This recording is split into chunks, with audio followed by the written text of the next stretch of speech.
Olá, mais uma vez aqui, estamos junto.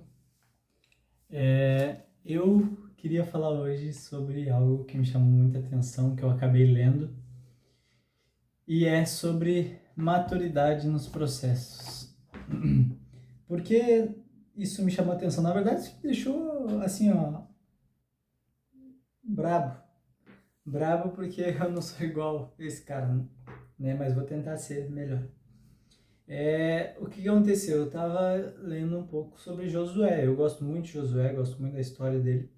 Eu estava lendo sobre Josué e, cara, me chamou muito a atenção uma passagem específica, mas antes eu quero dar uma contextualizada.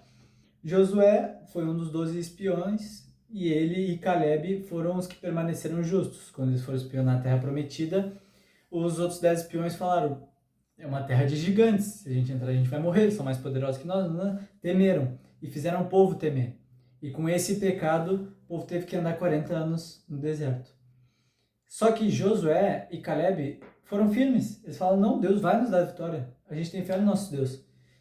Só que eles foram firmes e foram corretos. Mas, uma coisa interessante, eles tiveram que passar os 40 anos no deserto também. Então, uau, o que significa? Significa que muitas vezes não é sobre nossos processos, mas sim sobre o processo dos outros. Às vezes a gente aguenta até nossos processos e fala: Deus é fiel, mas quando é o tempo de esperar os outros? Quando é o tempo de caminhar com os outros, caminhar no tempo dos outros? 40 anos. Tem noção? Eu fico indignado. 40 anos eles tiveram e não murmuraram. A Bíblia não cita eles murmurando, de terem ficado todo esse tempo no deserto. Eles entendiam qual era o valor de um processo.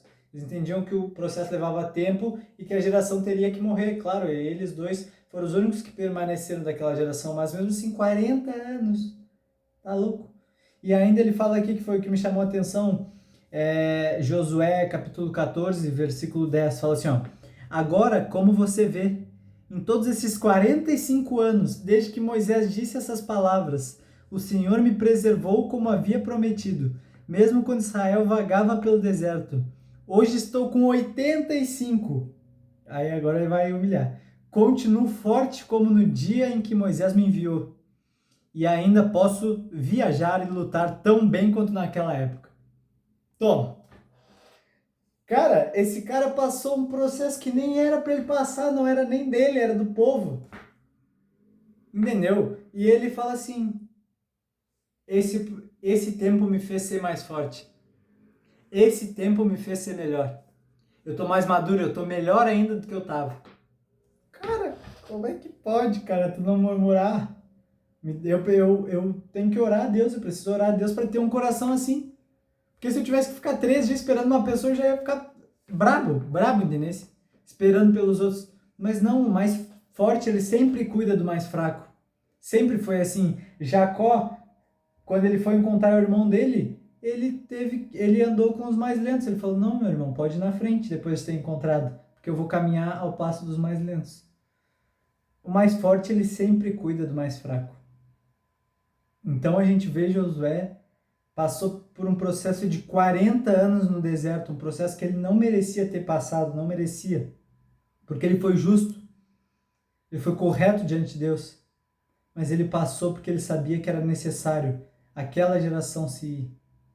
E ainda ele fala: graças a Deus que eu permaneço forte como eu fui desde o começo, desde aquela época. Deus me deu força e vigor e hoje eu sou melhor que eu era naquela época. Que Deus possa nos dar uma maturidade assim. Uma maturidade que sabe aproveitar os processos até no dos outros, no processo dos outros, ele soube surfar para ser uma melhoria própria. Que a gente possa aproveitar e ser sábio para entender os processos de Deus. Eu queria citar aqui outra pessoa que não foi nada sábio, que é Saul. Saul tinha que fazer ele ganhou numa batalha, só que Samuel mandou exterminar tudo. Só que ele, bonitão, deixou as ovelhas e o rei Agag vivo, se eu não me engano é Agag vivo, porque o povo disse para deixar vivo, porque Deus ia gostar mais desse sacrifício, se ele sacrificasse as ovelhas, sacrificasse tudo. E aí, quando Samuel chega, fala, cara, o que tu fez? Saul é um pateta. Eu acho que eu faria igual ele, porque eu sou pateta igual, mas tá, amém. 1 Samuel, capítulo 15, versículo 22. Samuel respondeu, o que agrada mais ao Senhor, holocaustos e sacrifícios ou obediência à voz dele?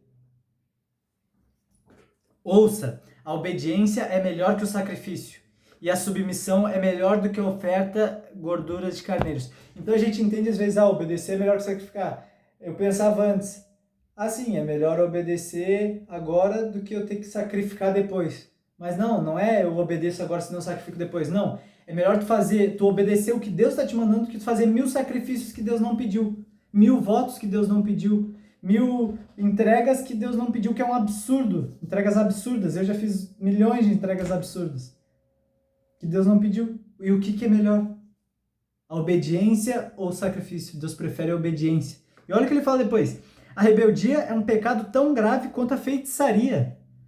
E persistir no erro é um mal tão grave quanto adorar ídolos, que era o pior erro da época. E ainda é até hoje. Assim como você rejeitou a ordem do Senhor, ele rejeitou como rei. Cara, Saul perdeu o reinado. Aí ele tenta pegar na capa, rasga, se ferra mais ainda. Mas ele foi rejeitado como rei, porque ele não obedeceu. Ele não teve paciência. Ele não teve paciência de ouvir a voz do Senhor e discernir o tempo. Discernir que não, eu não vou ouvir a voz do povo, eu vou fazer o que tiver que ser feito, eu vou fazer a vontade de Deus. Ele não discerniu isso, ele não teve sabedoria para discernir, fazer a vontade de Deus. Então a gente vê aqui dois contrastes, Josué como um homem maduro, que até pelo processo dos outros ele aprende, se torna mais forte, e Saul um homem imaturo que, por palavra dos outros, ele estragou um processo, estragou tudo que ele tinha para a geração dele futura, que seria o trono. O trono foi rasgado, como ele rasgou a capa de Samuel. Então essa é a minha pergunta. Onde está o teu coração? Teu coração está disposto a passar pelos processos de forma madura? Ou vai reclamar, vai murmurar, como Saul fez também, quando depois que Samuel morreu, ele estava desesperado, ele não ouvia a voz de Deus, não tinha profeta, e ele foi atrás de uma necromante para buscar a resposta, que era um pecado terrível em Israel. O que tu vai fazer nos momentos do processo, no momento que Deus estiver te testando, te moendo? Tu vai ter paciência? Tu vai agradecer a Deus por ter passado? Ou tu vai fazer caca?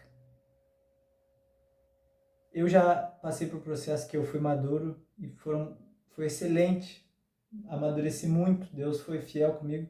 E já passei por um processo que eu fiz caca. E Deus é misericordioso, glória a Deus que Ele é misericordioso, mas isso só atrasa o processo, só faz passar o processo de novo.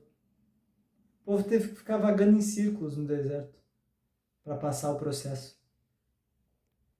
A gente vê em Juízes depois um ciclo horrível do povo indo adorar outros deuses, sofrendo opressão, voltando a Deus clamando, se arrependendo, sendo salvo. Voltando a outros deuses e cada vez sendo levantado um juiz pela mão de Deus. Então, quem a gente vai ser? Pessoas que pulam processos, que fogem de processos? Ou vamos ser pessoas maduras, que aguentam os processos e que passam com maturidade, mesmo que seja pelos outros, mesmo que seja para cuidar do mais fraco? Que Deus nos dê um coração servo para a gente passar pelos processos que Ele quer, mesmo que seja pelos outros. Que eu aprenda mais com Josué, que ele é um cara que tem bastante para ensinar e eu gosto muito de Josué. Amém? Oremos. Senhor, faça que nós passemos os processos de forma madura, Senhor. Nos coloca nos processos no momento certo, na hora certa. Nos dê sabedoria e graça, Senhor, para confiar em Ti, confiar na Tua palavra e se manter firme, Senhor, diante de Ti. Graças te damos, Senhor. Amém.